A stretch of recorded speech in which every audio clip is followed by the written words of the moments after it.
the buddy list. Now, before we get into the celebrities, first I need to let you know what the buddy list is. Now, back in 2005 or so, when I first started background acting, one of the celebrities said hi or said like 2 words to me. I thought it was really cool. So a month later, I'm at the Thanksgiving table with the family, and one of my relatives goes, "Oh yeah? So he's your buddy now?" And I'm like, "Oh, I guess so. I don't know." And my nephew was also there. He picked up on it. And so ever since then, if either one of us meets a celebrity and they're cool, even if they only say 2 words to us or say hi or whatever, they are added to the buddy list. So now that we have that explained, let's get started.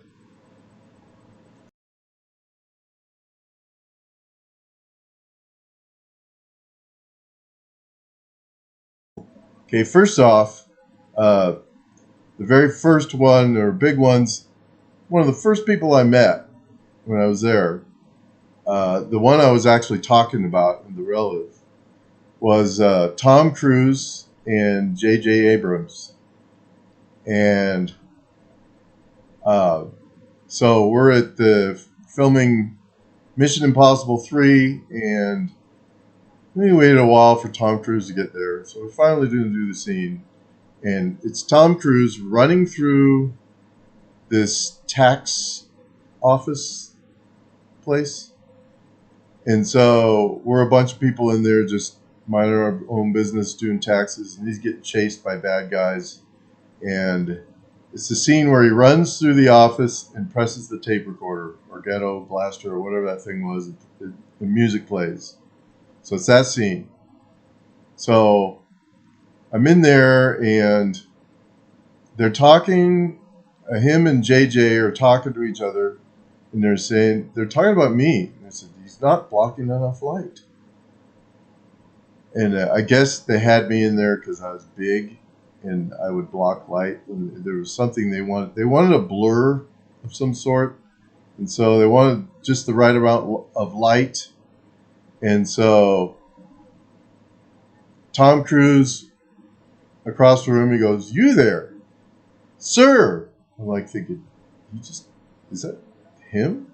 He just called me sir? I was like, me? Talking to me?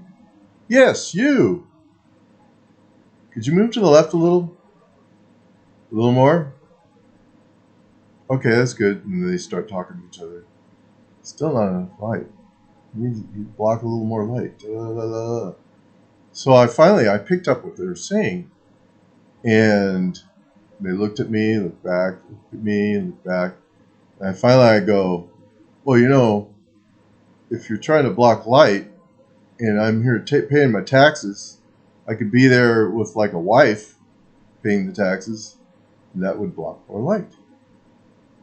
And without a word, J.J. Abrams, he looks at me, goes over to the pool of women that were sitting over there, stands one up.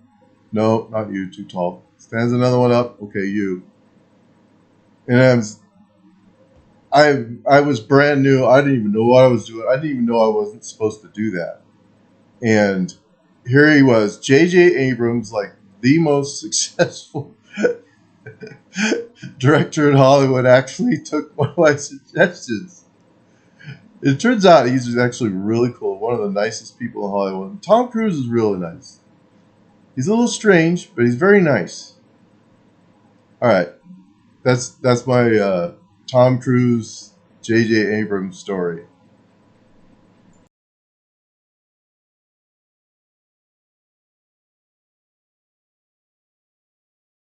This next one is Ryan Gosling.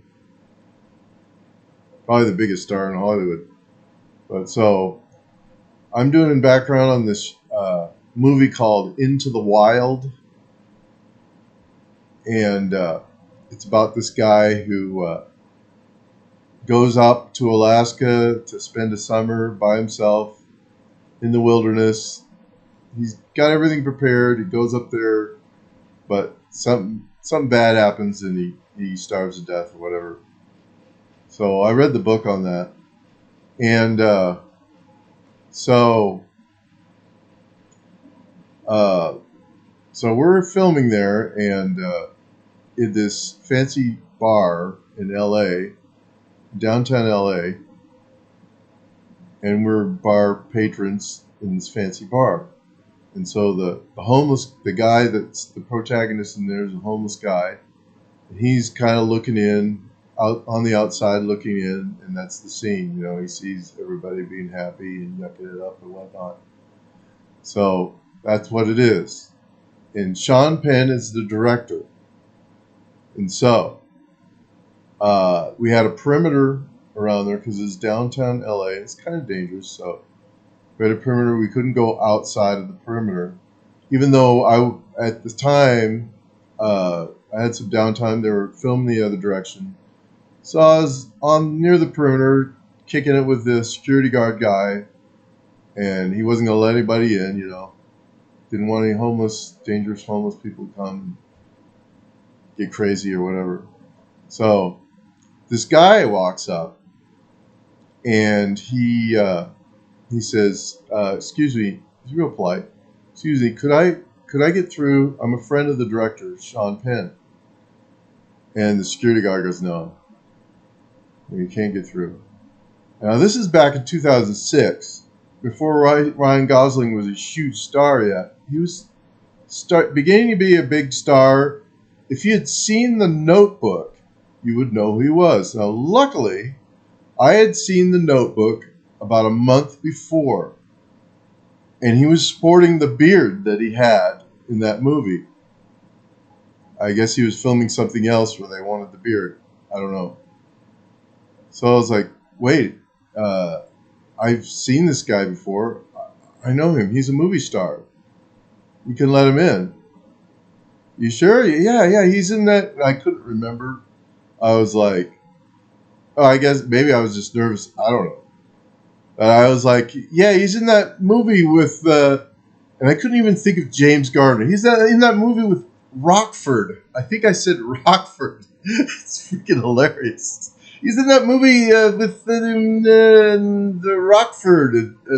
That movie, that romantic movie, you know, where they go that girl and all of the women like that movie, whatever. It's really good. It says, oh, security guard, and he's like, oh, okay, I guess you can go through. So Ryan Gosling goes, oh, thank you, sir.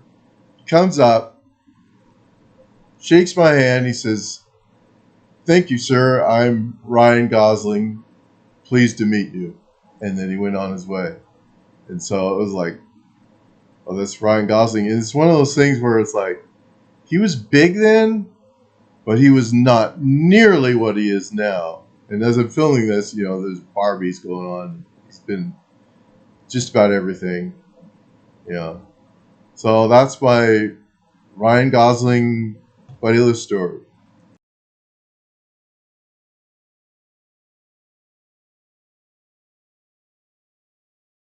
One more thing about Into the Wild. Now, I don't know for sure that this is true, but the guy that the book is about in Into the Wild, my dad used to, for the church that we went to, he was the guy that was in charge of helping the homeless, and what they would come to the office and they'd need something, and he would give them one night stay at a motel somewhere and some food, and they just do one because if you keep doing it, you know, you'll have tons of people there, but you know, just one night. They did this for a while until people started to take advantage. That always seems to happen. But one time he said there was this young man that was very polite, very intelligent. And I looked at the time that he would, in the book, about the time he would have been there. I said, I think that's the guy. I think that's the guy from the book, Into the Wild. I think you met him, Dad. And so that was I'm not totally sure it was him. But it very well could have been him because he did cross through the Riverside area, Colton area, and he could very well have been him. Anyway, just a little side thing.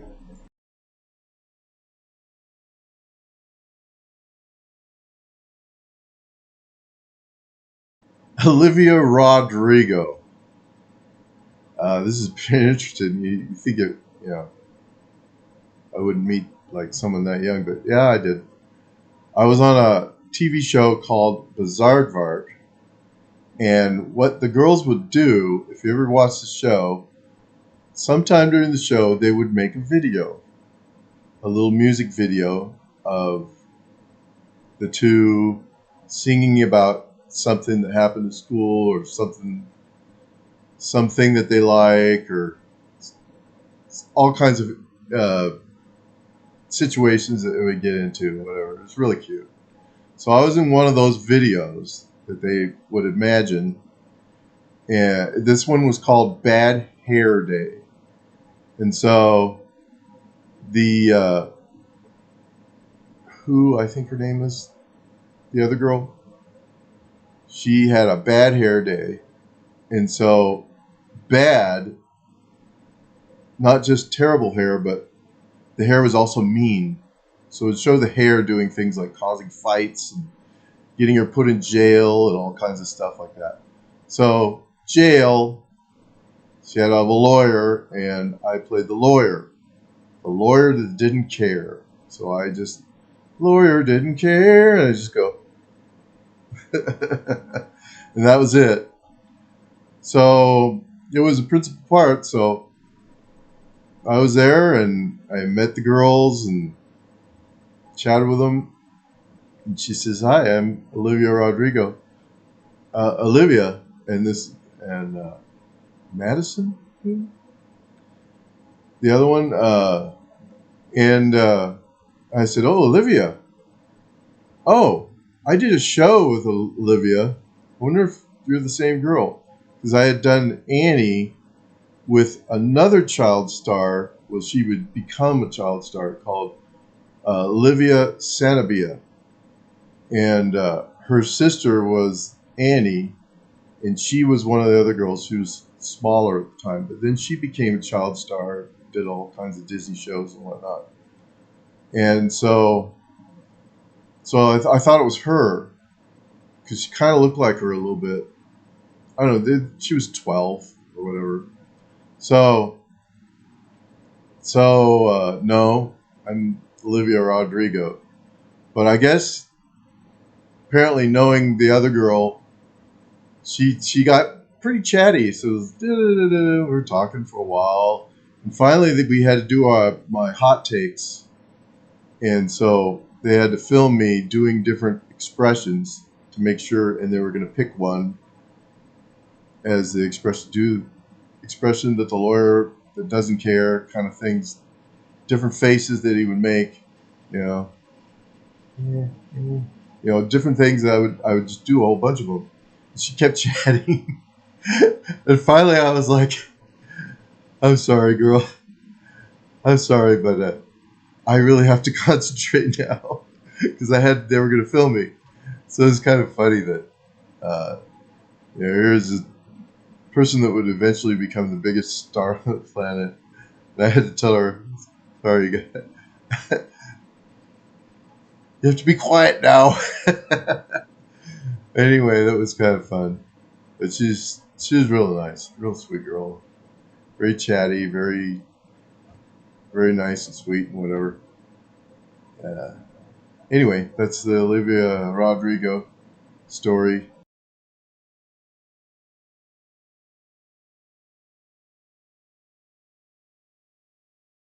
Bill Hader. So this one's a little more recent. I was on the show called Barry. And if you've ever seen Barry, he's a hitman that wants to become an actor. So there's a scene where I guess there's these Chechen mobsters, and I'm playing one of the mobsters, like a background featured mobster. Yeah. So we're out there, and it's a part where we catch the guy, and they're threatening him. The lead guy, he beats him up and talks tough and whatever. We're just sitting there in the background, with our arms crossed. Dobro. Yeah, whatever. We didn't say anything. But it was really hot out there. It was like 98 degrees. and it was hot. I was glad it only lasted like an hour and a half, but I was surprised because Bill Hader would come up to us and say, "Hey, you guys all right? You guys doing good?" Because we're both older guys, and the other guy is even older than I am. And we're like, yeah, we're cool. I got water stashed over here, and I'll be fine. And he comes by again later. You guys still doing good? You doing good? You know, anything you need? He's really nice. I was like, wow. Usually it's like a PA or a second AD or something that comes. This is the director. He's the star of the show, but he's also the director of the show. So I thought it was really cool that he took some time out of his whatever he was doing. I guess getting his ass kicked in that scene. I think if I remember right, I can't remember. I watched it. It's pretty cool. But yeah, he's super nice. So yeah, Bill Hader. Rock on.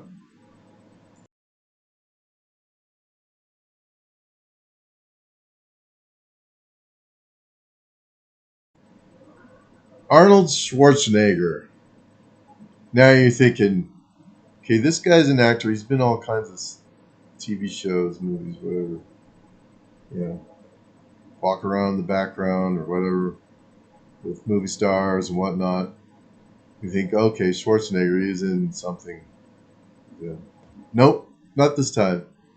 I met him the same way that everybody else in California met him, on the campaign trail.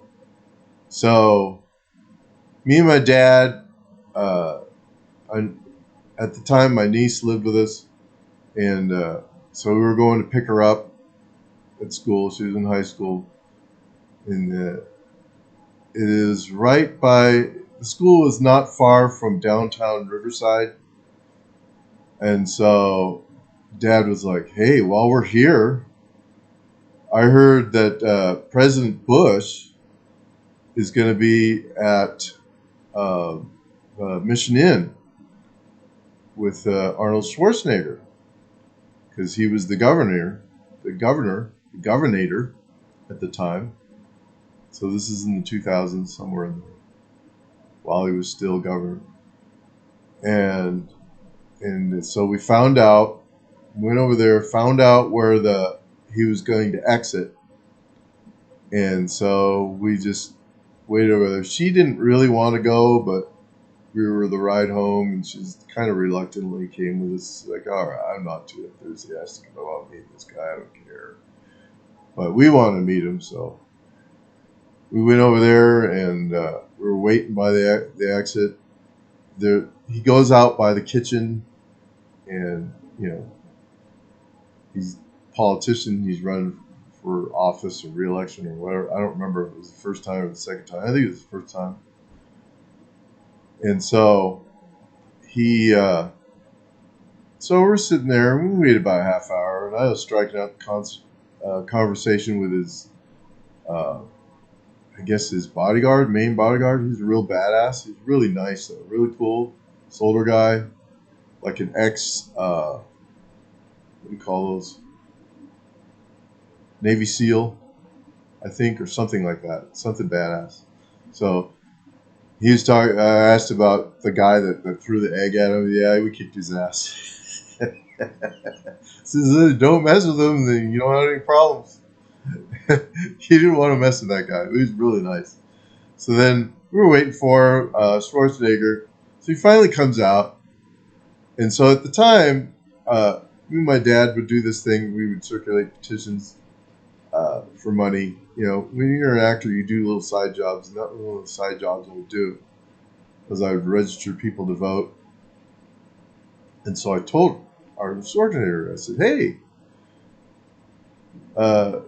Mr. Arnold Schwarzenegger, sir, I've been registering people to vote. He said, great, keep up the good work. Shook my hand. And that was the extent of it. And his hands were huge, by the way. I shook his hand. I was like, oh my gosh, gigantic hands. So he's big, strong hands. I remember that. besides what he said. Anyway, that was his buddy list. I know that's anticlimactic. We weren't filming anything. But I'll probably have a few more of these things. Well, that's it for today. Thank you.